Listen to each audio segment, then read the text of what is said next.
Irmãos, bendito seja o nome do Senhor e Salvador Jesus Cristo, exaltado seja o nosso Deus. Amados, quero convidá-los para que abram suas Bíblias em Atos dos Apóstolos, no capítulo 9.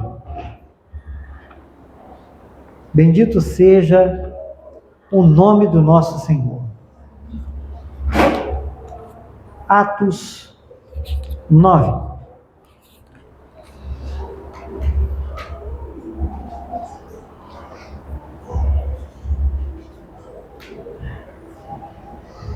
Louvado seja o nosso Deus. Irmãos, deixa aberto aí, nós já vamos fazer uma leitura, mas eu queria primeiro, nessa introdução, falar para você sobre uma situação que quase todo cristão já viveu ou vive. Porque quando nós assumimos publicamente a nossa fé e damos o testemunho da nossa fé, em algum ambiente onde as pessoas não esperavam por isso, isso costuma fechar portas. Porque muitas pessoas não lidam bem com o testemunho cristão. Falar a verdade, anunciar que Jesus é o Senhor, falar que a vida é muito mais do que isso tudo que se pinta, falar que a vida é muito mais do que aquilo que você pode comprar e fazer, falar que a vida é devolver a vida como oferta viva ao Senhor,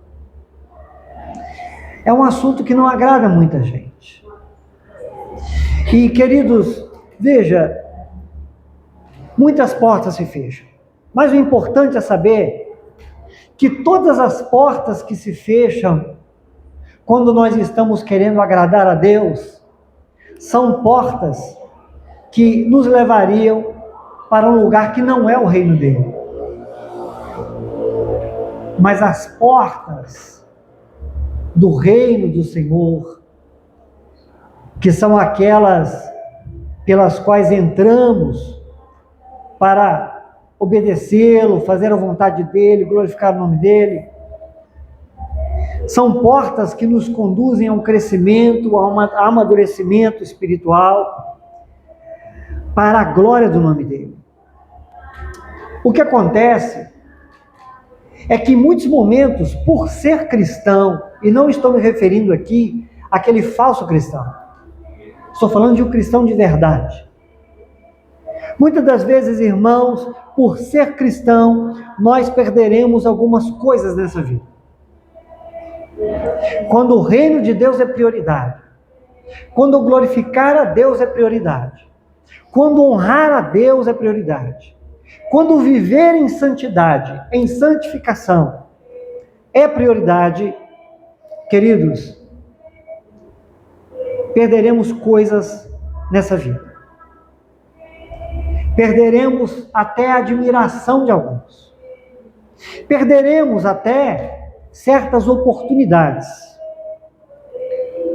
Abrir mão de certas guerras nessa vida e falar de esperança irritará a muitos. E foi isso o que aconteceu com um homem chamado Saulo de Tarso. Eu quero convidar você a meditar comigo nessa noite, para você considerar uma realidade. Quando este homem foi chamado por Deus e passou a pregar Jesus Cristo como Salvador, ele foi perdendo gradativamente e drasticamente muitas coisas. Ele foi perdendo reputação, ele foi perdendo sua segurança e ele foi perdendo o seu meio de pertencimento. Sabe por quê? Se você sair daqui nessa noite guardando isso no seu coração, já vai ser o suficiente. Ter esse entendimento. Seguir a Cristo é abrir mão das vaidades que o mundo oferece e a carne deseja preservar. Meu irmão, viver em Cristo é viver uma nova vida. Já falamos isso aqui em alguns momentos. Viver Cristo não é ter Cristo como algo que foi acrescentado àquilo que eu já tenho e faço. Mas viver Cristo é nascer de novo para uma vida que é diferente. Para uma vida que muitas das vezes é remar contra a maré nesse mundo. Para uma vida que é uma vida de renúncia, sim. E essa é uma consciência que precisamos ter. Viver em Cristo é viver uma nova vida. Vamos ler, queridos irmãos, Atos 9, a partir do verso 20. E vamos então entender o que aconteceu com esse homem chamado Paulo. Eu quero só lembrar a vocês que o que vamos ler aqui é o que vem na sequência do acontecimento da conversão de Saulo, que estava indo para Damasco para perseguir e aprisionar cristãos.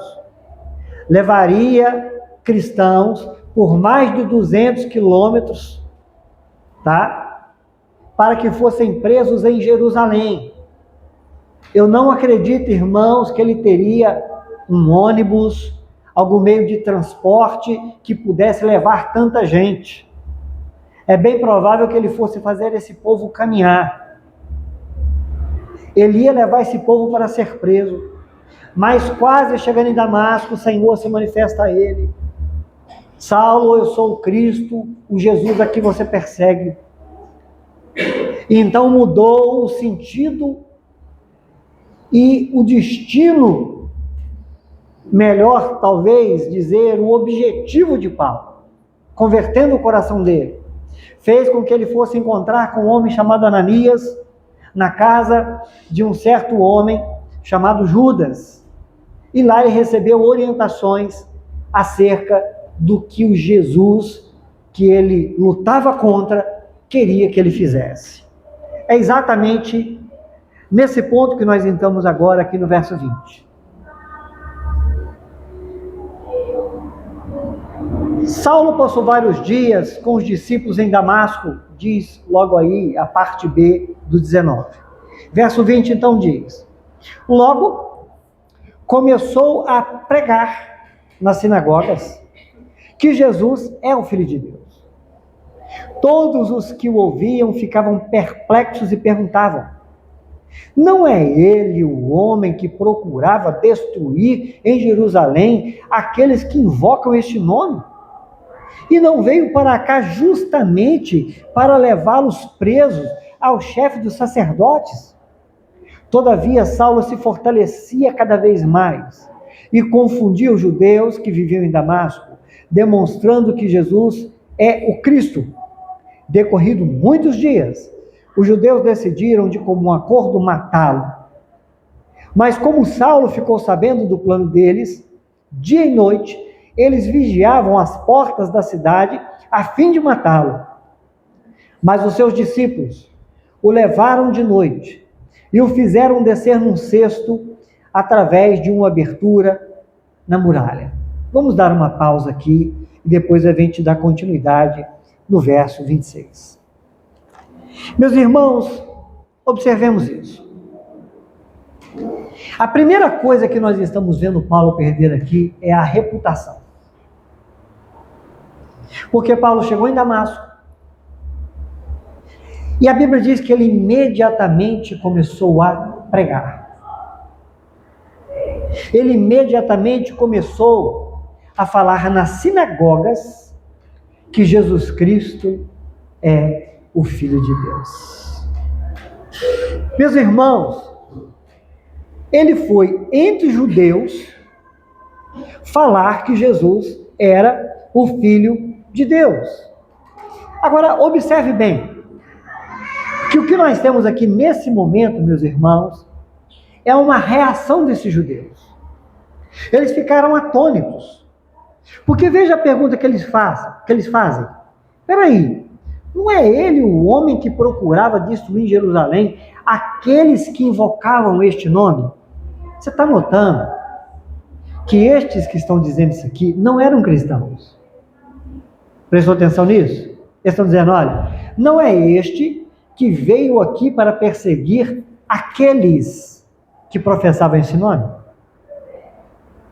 Então, o que eles estão fazendo aqui, eles estão espantados, mas eles não estão admirados, eles estão escandalizados. Sabe por quê, irmãos? Porque os judeus ali naquele momento, eles estavam contando as horas para ver a comitiva de Paulo chegar. Eles estavam contando as horas para chegar então esse homem valente de Jerusalém, que pudesse dar um fim naquela movimentação de cristãos em Damasco. Então eles ficaram decepcionados. Porque veja, Saulo ele era conhecido, ele era respeitado entre os judeus, porque ele era um homem muito firme nas suas convicções. E no momento que ele começa a pregar que Jesus é o Filho de Deus, a reputação dele ficou destruída. Ficaram decepcionados. E quanto mais ele pregava que Jesus era o Messias, mais a admiração que os judeus tinham por ele ia diminuindo.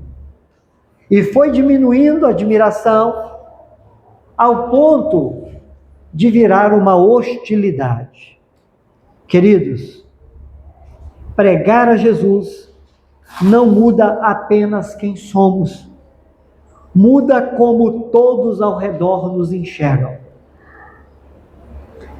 Pregar a Jesus muda também a forma como as pessoas nos enxergam.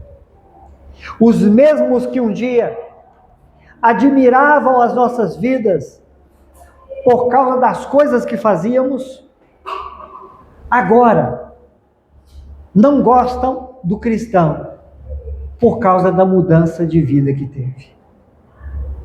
Meus irmãos, que coisa! Paulo perdendo a sua reputação. Mas eu quero chamar a sua atenção para uma coisa. Irmão, perder reputação não é fácil. Deixar de ser admirado não é fácil. Deixar de ter plateia não é fácil. Perder influência não é fácil. Paulo sabia muito bem o que ele estava perdendo, irmãos. Mas quando ele olhou para o que ele estava perdendo e considerou o que ele estava ganhando, ele seguiu em frente. Sabe qual que é o grande problema? É quando alguém começa a caminhar com Jesus e na medida... Muito obrigado, minha irmã. O que é isso? Obrigado, viu? Pode deixar. Obrigado. Deixa eu aproveitar.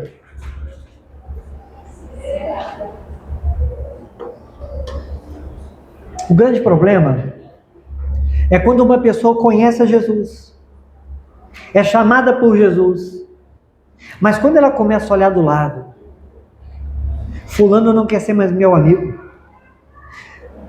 fulano não quer mais negociar comigo, não fica bem mais eu participar de certas coisas, e por isso eu estou perdendo isso e aquilo. A pessoa começa então a colocar na balança se realmente compensa estar com Cristo.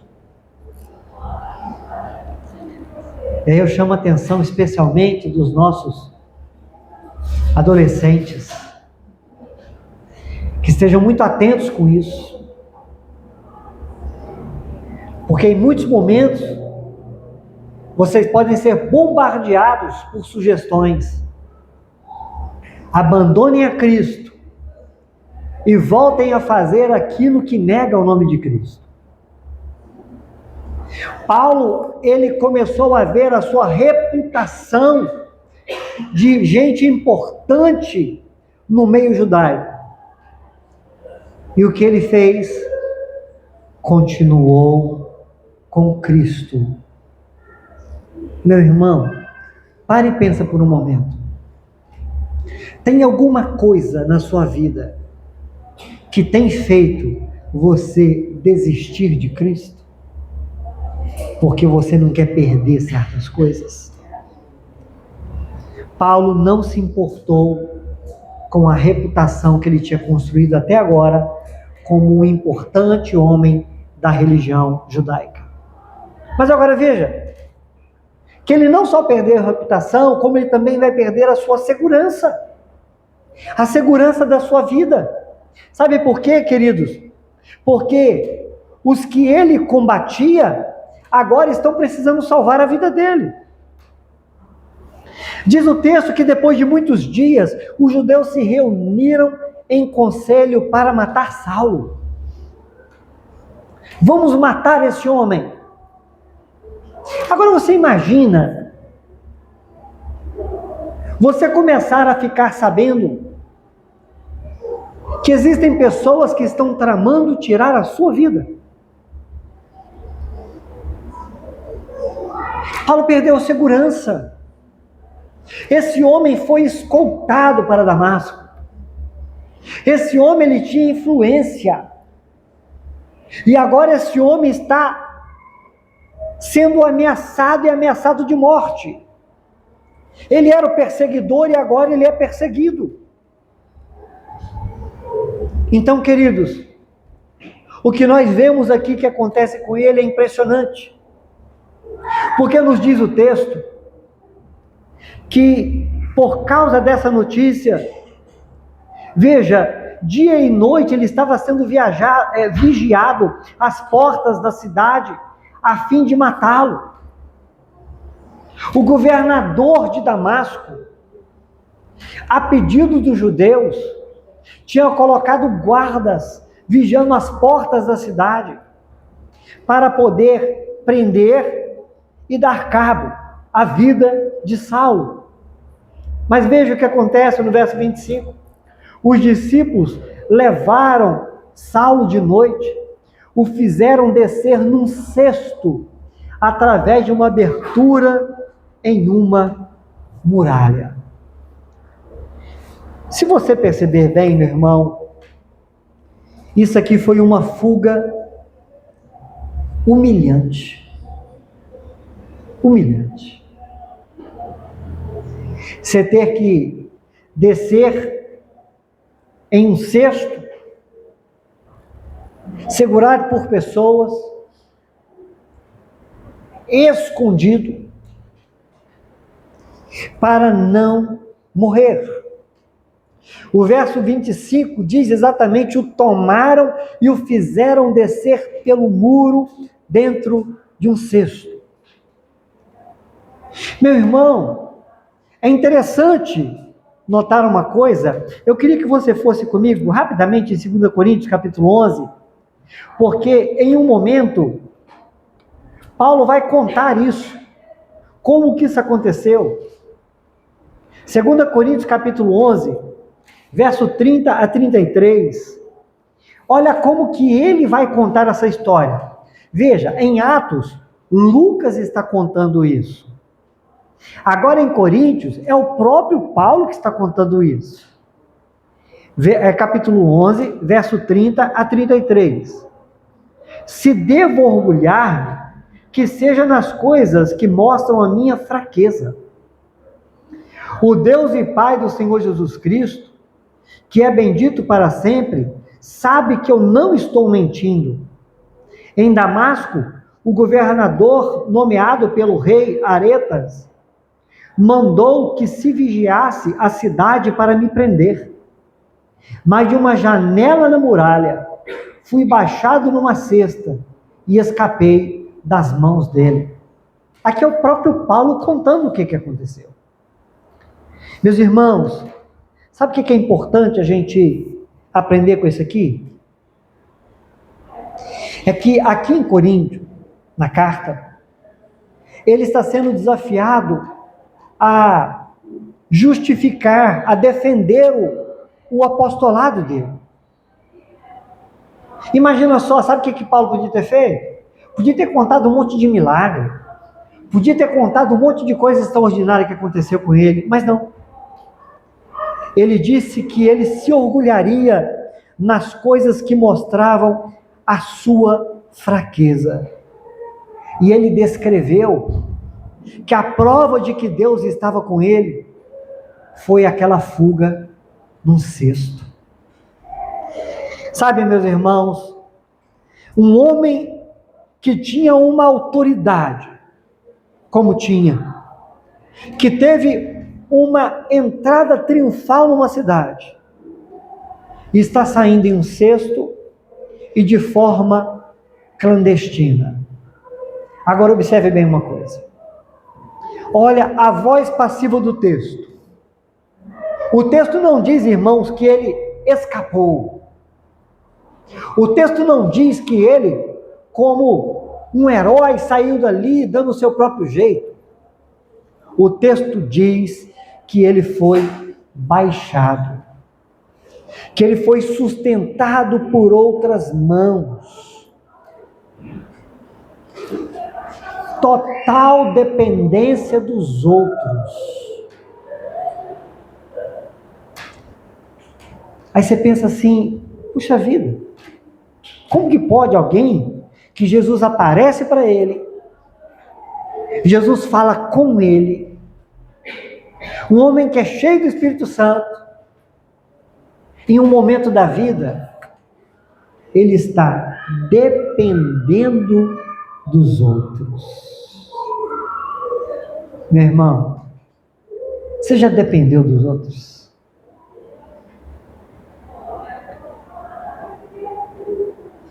Isso para o nosso orgulho é muito difícil, não é verdade? Mas não se engane. Na caminhada da fé, Deus permite que a gente dependa dos outros. E quer saber de uma coisa, irmão? Nenhum problema nisso. Porque o reino de Cristo é um reino onde cada membro do corpo depende do outro. Para edificação, para caminhada, para tudo. Paulo, o grande Paulo, ficou na dependência das pessoas que ele queria prender. Olha só que ironia. Olha que ironia. Vou abrir um parênteses aqui, irmão, para contar uma coisa para vocês, um breve testemunho. Vem quando saiu, né? Você sabe que eu saí de casa muito cedo. 15 para 16 anos de idade, eu já dava conta de mim. Vivi muitos anos sem precisar de ninguém. Passou um tempo, aí me converti, fui para casa, me casei. E aconteceu uma coisa comigo, irmão, que foi um aprendizado de tanto. Eu dependi de todos os meus irmãos. De todos. Financeiramente. Às vezes, para a gente, quando chega numa situação como essa, é chato. Porque você, de repente, não está acostumado com isso, você está acostumado a dar conta. Mas, irmãos, o dia que você precisar ser sustentado pelas cordas por alguém, não fica lamentando por isso, não. Meu Deus, que coisa horrível estar assim. Glorifique a Deus pelas mãos que estão te sustentando, porque é Ele que está usando essas mãos. Amém? Então veja, ser como Jesus, irmãos, é abrir mão da segurança que o mundo oferece, e é confiar na providência do Pai. Jesus também saiu de lugares antes que a hora chegasse, lembra? Queriam matar Jesus, e ele falou assim, ó, saiu porque ainda não era a hora, não era covardia, era sabedoria, e obediência. Então, irmão, olha, quando somos forçados a ser abaixados, nós descobrimos que havia alguém nos sustentando o tempo todo. O importante, irmão, o importante é saber que Deus sempre vai usar alguém para nos ajudar quando o momento for muito difícil para nós. E devemos glorificar a Deus por isso. Então veja, ele perdeu a segurança. E agora a gente vai ver também que ele perdeu o pertencimento. Quero voltar com os irmãos à leitura a partir do verso 26.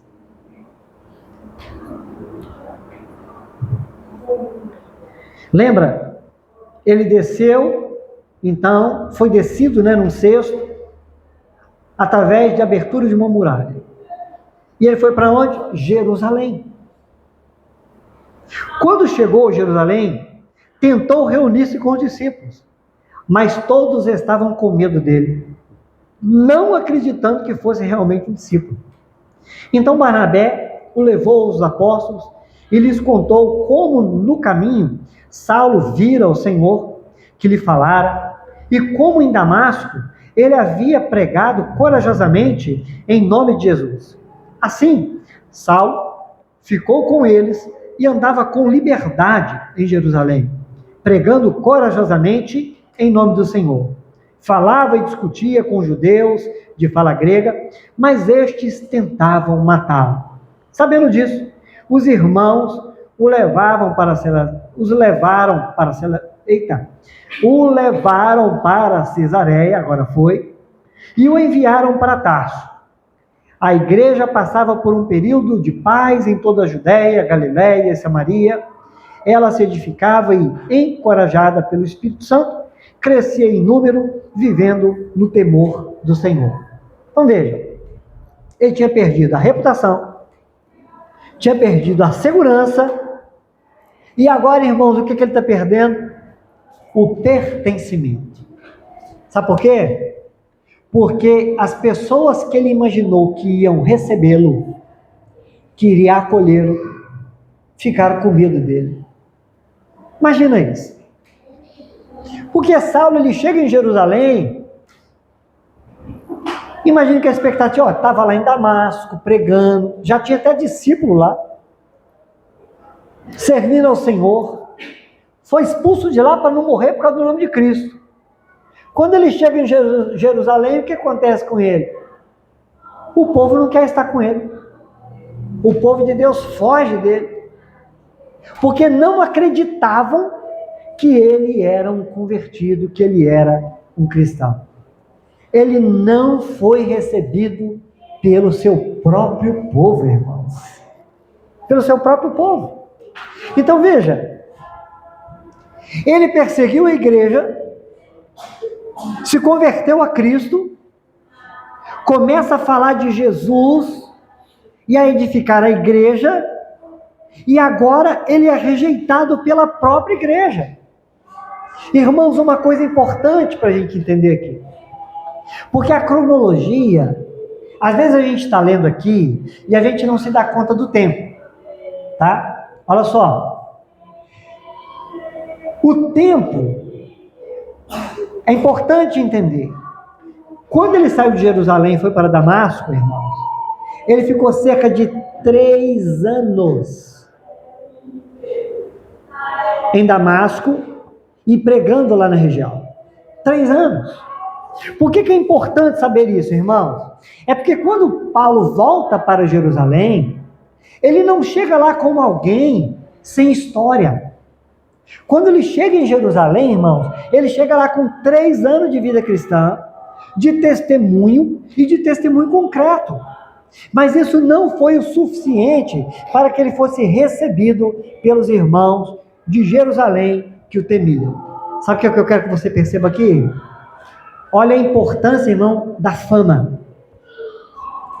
Como que é difícil mudar uma fama, irmão? A fama dele, de ser perseguidor, de ser matador, de ser ruim, de ser cruel. 3 anos de vida cristã, de dedicação e testemunho fiel, não foi suficiente para amenizar em Jerusalém. Então, só um parênteses. Preste atenção no que você faz. Porque fica aí na história, né? Ele demorou um tempo para poder reconquistar a confiança da igreja. Então, um homem chamado Barnabé, foi ele que intermediou essa conversa, pegou Paulo pela mão, levou até os apóstolos e disse: esse homem aqui, Saulo, é verdade, ele saiu daqui de Jerusalém para matar, perseguir, destruir cristão. Mas tem uma coisa, no caminho ele se converteu. E lá em Damasco, ele pregou o evangelho. Ele foi um homem que fez missões. Ele se dedicou à pregação da palavra. Ele falou de Jesus nas sinagogas. E ele foi até ameaçado de morte. Aí, irmãos, o que acontece é que ele, por fim, ele é acolhido. E ele passa agora a estar em comunhão com os apóstolos. Você parou para pensar aqui numa coisa? É a primeira vez, irmãos, na vida de Paulo, que ele vai estar em comunhão com os apóstolos da igreja. Depois de 3 anos de convertido, é a primeira vez que ele vai ter contato direto com os apóstolos enquanto cristão. Tá? Então veja, ele foi aceito pela intercessão de Barnabé, e ele começou então, nos diz o texto aqui no verso 28, a pregar, e ficou caminhando junto com os apóstolos, ali em Jerusalém, fazendo a obra do Senhor. Mas quer saber de uma coisa? Sabe quanto tempo Paulo conseguiu ficar em Jerusalém, pregando? Lá em Damasco, e viajando por algumas regiões, pregando a palavra, ele ficou por 3 anos. Aqui em Jerusalém, irmão, ele gozou dessa alegria por 15 dias. Ele pôde ficar em Jerusalém pregando por 15 dias. 15 dias apenas. Então veja, e ele continuou pregando. Agora veja, o que ele perdeu? Ele perdeu a reputação. Ele perdeu a segurança, porque todo mundo queria matar ele. Ele já tinha sido rejeitado pelos irmãos. Mas o que ele fazia? Pregava. Pregava. Sabe, queridos? Ele pregava. Agora eu queria que você fosse comigo lá em Gálatas capítulo 1, que a gente vai ver Saulo contando sobre esse momento aqui. Gálatas capítulo 1. Nós vamos no verso 15. Mais uma vez, olha. Atos, quem está contando para a gente é Lucas. Agora, quem está falando aqui é o próprio Paulo. Gálatas 1, verso 15. Olha o que ele diz. Mas Deus me separou desde o ventre materno e me chamou por sua graça. Quando lhe agradou revelar o seu Filho em mim, para que eu o anunciasse entre os gentios. Não consultei pessoa alguma. Também tão pouco subi a Jerusalém para ver os que já eram apóstolos antes de mim. Mas de imediato parti para a Arábia e voltei outra vez para Damasco. Depois de 3 anos, subi para Jerusalém para conhecer Pedro pessoalmente e estive com ele 15 dias. Não vi nenhum dos outros apóstolos, a não ser Tiago, irmão do Senhor. Então ele agora está dando esse testemunho. Exatamente, olha, eu me converti, não fui estar com aqueles que eram apóstolos antes de mim, mas depois de 3 anos em Damasco e na Arábia, onde ele ficou pregando a palavra, ele volta para Jerusalém e fica lá por apenas 15 dias.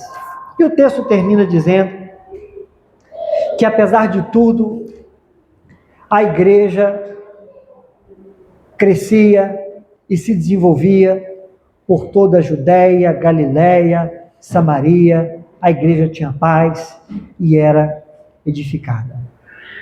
Porque, irmãos, com 15 dias que estava ali, por causa das ameaças de morte, os irmãos levaram Paulo para Cesareia e o enviaram para Tarso. Segunda situação que ele teve que se deslocar porque estava ameaçado de morte. Uma coisa que a gente aprende aqui é que nada na obra de Deus parou porque Saulo teve que parar.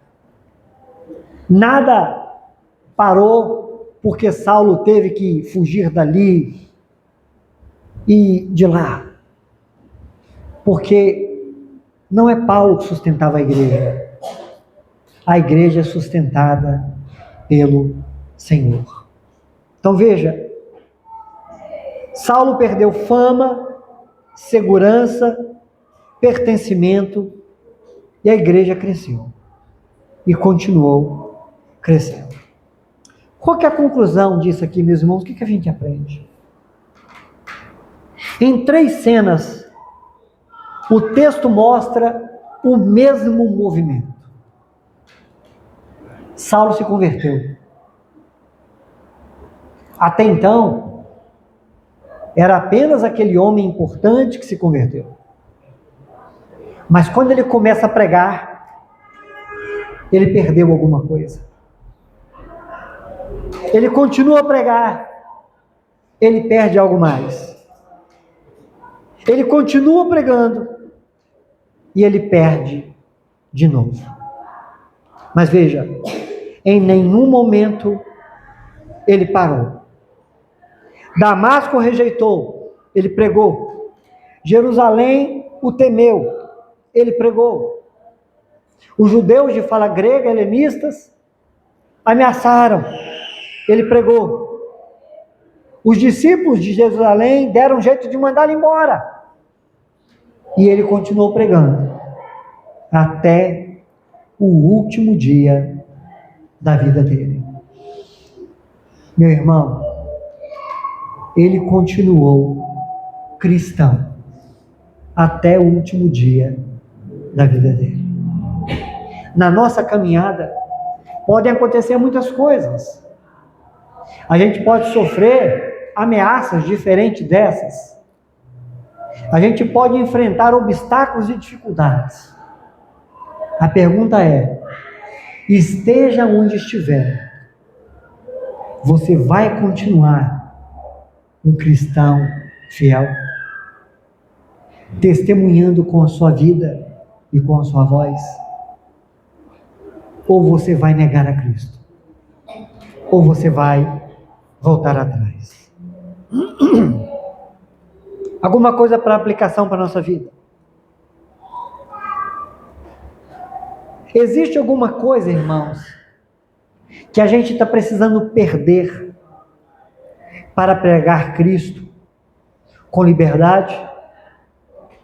Será que nós estamos precisando abrir mão de alguma aprovação, de algum pertencimento, de alguma coisa que nos custa? Porque isso tem nos impedido de viver uma vida de fidelidade a Deus? Será, irmãos, que nós temos sido Barnabé na vida de alguém? Será que nós temos ajudado alguém a ser recebido no meio da igreja? Será que nós temos ajudado alguém para que essa pessoa seja inserida no corpo de Cristo, seja aceita no corpo de Cristo? Será que nós estamos defendendo a integridade das pessoas? Vou até abrir um parênteses. Meu irmão, muito cuidado com o que você fala das pessoas. Porque às vezes, o que você fala de alguém pode fazer o coração de outra pessoa se fechar para essa pessoa. Sabe? Nós temos que tomar cuidado. E uma última coisa: será que a gente vai esperar condições melhores para pregar? Olha, se teve uma coisa que Paulo fez, foi pregar sem esperar condições melhores para isso. Porque a vida da gente é interessante. Sabe, é mais ou menos assim, olha, vou pegar, né, desde lá de trás. Eu vou terminar o ensino fundamental, depois eu sirvo a Deus. Não, agora eu vou terminar o ensino médio, depois eu sirvo ao Senhor. Não, agora eu vou começar a faculdade, depois eu sirvo a Deus. Agora eu vou fazer minha pós-graduação, depois eu sirvo ao Senhor. Agora eu vou fazer meu mestrado, meu doutorado. Agora eu comprei uma empresa. Agora eu tenho que viajar. Meu irmão, se a gente for esperar o momento mais fácil, mais tranquilo, o momento que a gente não tenha luta, dificuldade ou objetivo pessoal, para a gente servir ao Senhor e pregar a palavra, sabe quando que você vai pregar? Nunca. Nunca. Porque a gente nunca tem tempo, irmãos. A gente nunca tem tempo. Então, em nome de Jesus, que a gente possa, hoje, a partir desse exemplo de Paulo, que logo que se converteu, começou a pregar e não se importou com o que ele estava perdendo nessa vida, porque ele tinha convicção de que ele era um homem chamado por Deus. A vida cristã autêntica não nos move dos aplausos para mais aplausos.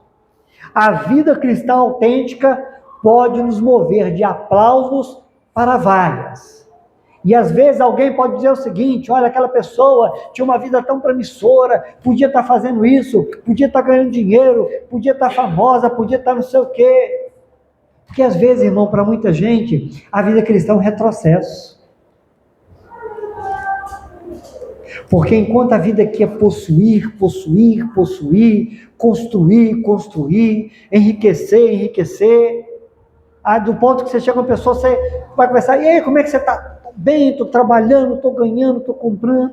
É um negócio impressionante. E aí, está prosperando a vida toda, não sei o quê, conquistei, tal.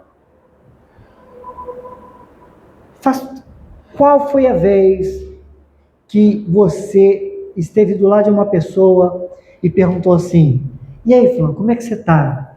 Ele disse: olha, está acontecendo uma coisa muito interessante, eu estou muito feliz, porque, sabe, eu era assim 100% egoísta, agora eu sou 50%, eu estou melhorando muito. Eu era uma pessoa muito invejosa, não estou tão invejoso mais assim. Eu era uma pessoa tomada por ganância, eu não estou tão ganancioso. Você percebe que esse é um tipo de prosperidade que a gente não valoriza. Então, é por isso que aos olhos do mundo parece que a gente está ficando cada vez mais bobo. Mas a Bíblia diz que isso é ser cada vez mais santificado para a glória de Deus. Quanto mais longanimidade, bondade, benignidade, mansidão, domínio próprio, fé, amor, temperança você tiver, é bem provável que alguém diga para você: eis ali um bobo.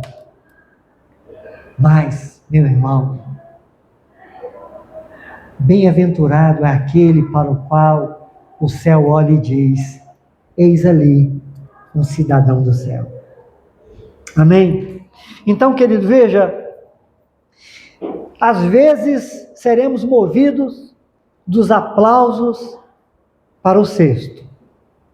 E é justamente lá que Deus se mostra suficiente.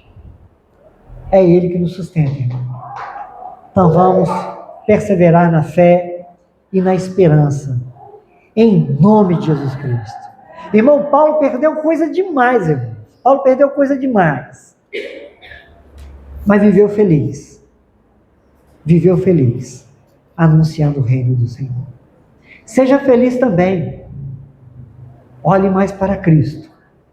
Busque as coisas do alto. Pai, nós queremos te glorificar. Queremos pedir a tua bênção. Queremos pedir ao Pai que o Senhor venha mudar o nosso modo de ver as coisas. Mudar o nosso modo de avaliar as coisas. Mudar o nosso modo de entender a vida. para que as lentes, ó Pai, pelas quais olhamos para entender a vida e até a nossa própria vida e o que acontece no nosso coração, seja a Tua palavra, a Tua verdade. Porque, meu Pai, a Tua palavra é que é lâmpada para os nossos pés e luz para o nosso caminho. Então nos ajuda, Pai, e nos dê cada vez mais a consciência desse pertencimento, que é um pertencimento, Pai querido, que provém da Tua graça, de sermos chamados filhos de Deus. Em nome de Jesus. Amém. Que Deus te abençoe, em nome de Jesus. Amém. Queridos, nós estamos caminhando para o encerramento desse culto.